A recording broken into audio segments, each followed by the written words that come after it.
Hi guys, so something that's been on my heart lately is to talk about or to tell you guys the story of how, growing up without a father, how I dealt with it, how it affected me, everything. And so basically, from a very, very young age, or when I was born, my dad wasn't in my life to begin with. So I didn't really grow up knowing what a father figure was, or how a father figure should act, or how a father figure should be. And so, seeing all of my friends and different, just people around me who had their fathers, or seeing fathers with their daughters, out and about, and them doing things with them, and it's hard when you don't have that there. So then when I was about 6 or 7, my mom, she she moved in and started dating this guy, who is my sister's dad and her ex-husband now, my mom's ex-husband. And he essentially, was the only father figure I had. He wasn't a great one at all, and it wasn't until later on in life that I realized that. From about 7 to 8 until I was about to be a freshman in high school, my mom was married to him, and with him, he was very, very abusive, very abusive towards her, physically, mentally, emotionally, and towards me. He sexually assaulted me and ended up raping me at a very young age. And he wasn't a great guy. He wasn't a good guy at all. There was one particular time, one particular fight and argument where I remember we were driving home. It was him, my mom. My mom was driving. My 2 sisters were in the back seat with me. I was in the middle because they were babies. And so I just remember he was mad at me for not helping him put the car seats in the car. And as soon as we started driving home, he turned around and he started yelling at me and telling me that my dad didn't care about me, that he was the only father figure that I was ever going to have and that I've ever had in my life. And just all this stuff that I was a little girl. And just all this stuff that, he knew would hurt me. He was saying these things to hurt me purposefully. And my mom started yelling at him, don't talk to my daughter that way. And then he started fighting with her, yelling at her. She was crying, I was crying. And there was a point on that drive home where she stopped at a Whataburger, and she ran up to the door and started banging on the door, yelling, "Help me, help me." And he got out real quick and pulled her back into the car, and then he started driving.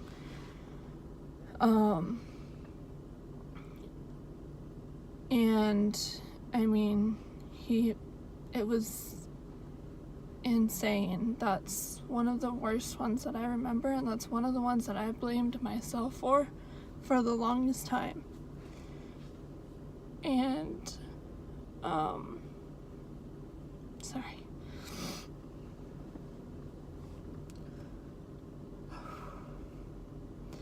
So it was just, I remember those words that he was saying to me. And for the longest time, I believed those words. I believed that he was the only father figure that I was going to have in my life, that it was only going to be him, that life was going to be that way for forever. And it made me really scared too. It made me really, really scared to tell my mom what he was doing to me, because I saw in that moment what he did to her when she tried to stick up for me. And so I was really scared. And so, fast forward a few years, they went to court for child support for me, and my dad said, well, if I'm gonna pay child support, then I want to see her. So then one day, I didn't know who was coming over. They didn't tell me. They just told me I had someone coming to see me. And so that I had to clean my room. We had to clean the house, like deep clean the house, and get my room real clean, because he was coming over to see me. And so he gets there, and we just sat in my room and we talked, and he promised me that he would never miss another moment in my life. And I believed him, and I forgave him for not being around, or I thought I forgave him for not being around, in the years prior. And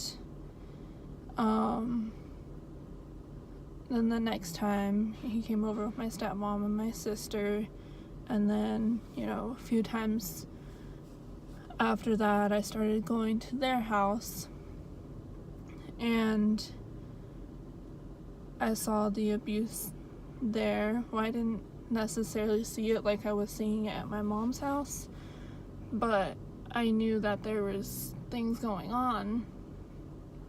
And so I heard fighting and arguing and everything. And so when I was there, I stayed with my stepsister and my little sister and, stepbrother. We all hung out a lot together. We got along really well. And my stepmom is amazing.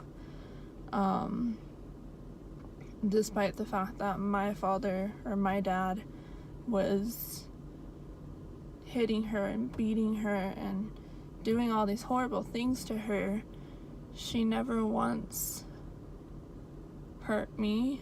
She never once let it affect how she treated me. And that's something I'm so thankful for. I got so lucky. God was looking out for me there. And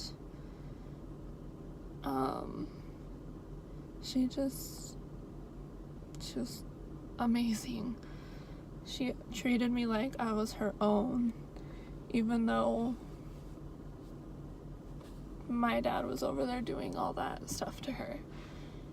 And so I saw it from both sides. I on on my birthday, him and my stepmom were in a fight. They were arguing, and he hit her. And then she comes out of the room and she asks me what kind of cake do I want for my birthday. And she makes me that cake, and they threw a little birthday party for me. And it was a few weeks after that, I think, where he just stopped picking me up. Just stopped. I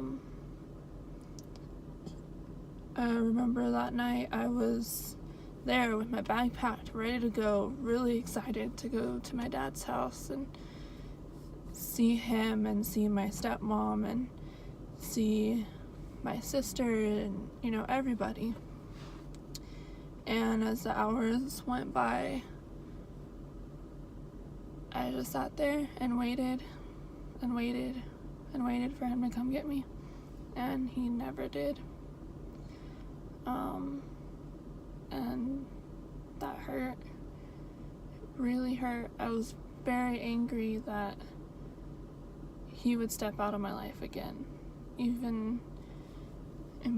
wasn't the greatest. He wasn't great at all. But I was still very hurt and very angry that he would walk out of my life again. And then,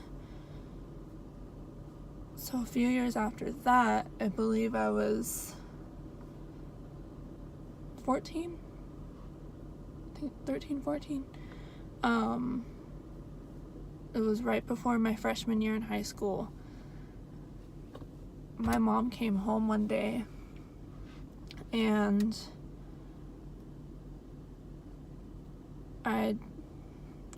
she asked me a question, and I told her what her husband had been doing to me, and that was it. That was it. She called him immediately and said, "You're not allowed back here. You can't come back here. You can't live here," and kicked him out. I don't remember where he was, but he wasn't there. So, over those few weeks, he would come back and get, some stuff and take it to his mom's, because his mom lived here too. And on our mine and my two sisters' first day of school, it was my first day of high school, and I don't remember how old they were. But, that was the last day that we saw him.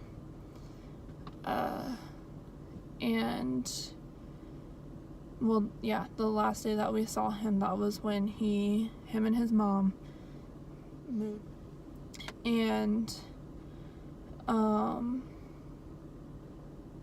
so then, in the years and the months and stuff after that, I was so confused and so hurt, but I didn't know how to deal with it. I pushed it all down, and I buried it and just pushed it deep, deep, deep down, and didn't really like to talk about it much. Didn't want to talk about it, because then if I talked about it, then I felt the pain and the emotion and everything that came with it. And so I thought that I was okay, and I thought that I had already forgiven, and all of that. There was a lot of pain over the last 15 years or so that I pushed down and never dealt with it. And it was because of those not having my biological dad, and then my mom's ex-husband, that I did things to fill the void of wanting to be loved, and that weren't right and that were not good for me. They were very toxic. I turned a lot to online, to talking to people online, meeting people online, and got very invested in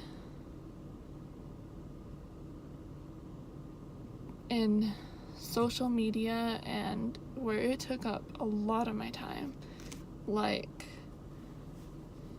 I'd say pretty much all day, every day, 24/7, especially back when I was only working a seasonal job at Six Flags. During certain times, I was at home, I was doing nothing, and guess what? I was online. I was on Twitter, or whatever social media I had, I was on there. And it just became very unhealthy and very toxic, and there were multiple times where, because, I was living under my parents' roof, they changed the passwords to all of my social media accounts. They took away my phone. They took away my iPod or whatever I had where I could be online. They took it away, yet I still found ways to try and be online or try and talk to these people online. I went behind my parents' back, and that's something that is, it's not me. That's not stuff that I would do normally. But I was so desperate and just wanting to feel loved and wanting to feel loved from other people. I mean, I knew I was loved from my family and, my friends, but I wanted to fill that void of being loved, and to find a relationship and be loved by that person and not be treated horribly. I made very, very poor relationship decisions based on what I thought how I thought a man should treat me. I let just people take advantage of me, and I would end up getting hurt in the end,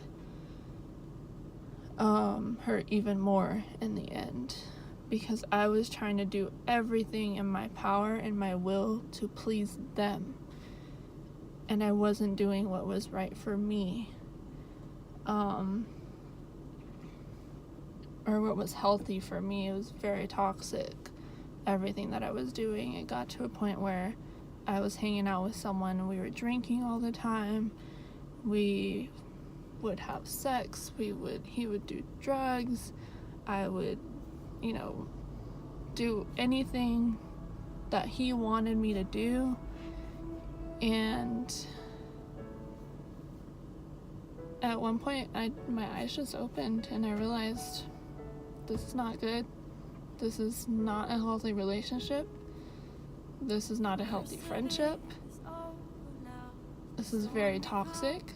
You need to back away. So I started backing away from that. But I mean, it all stemmed from not having my dad and not having a good father figure. And I'd never looked at God as my father. I was angry at him. I was angry at him that he let my dad walk out of my life.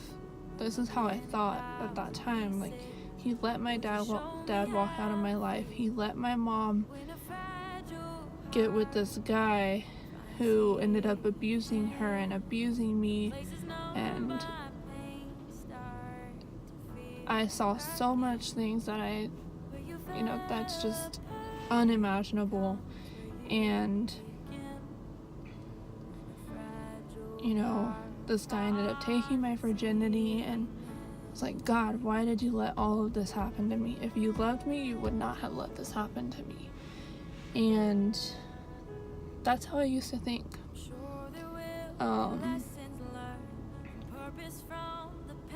But I've realized that, in this last year, going through my healing process with Jesus by my side, because he is the only one that can heal us, I've realized that I never got over it, and that I never really allowed myself to heal from it. That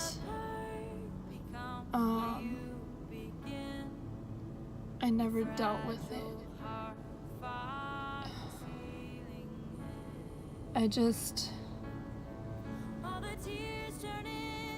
Now,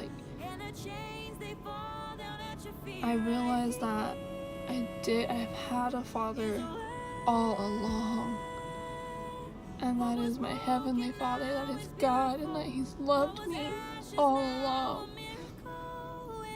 that he's been there through all of that, and that he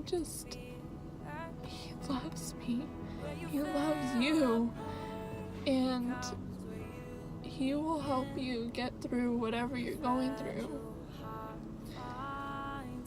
And if anybody is going through anything like this, abuse, or has gone through it, or is going through it, and hasn't told anybody, tell someone. I know it's scary, it's terrifying, but it will help. Bye guys, I hope you guys have a great day.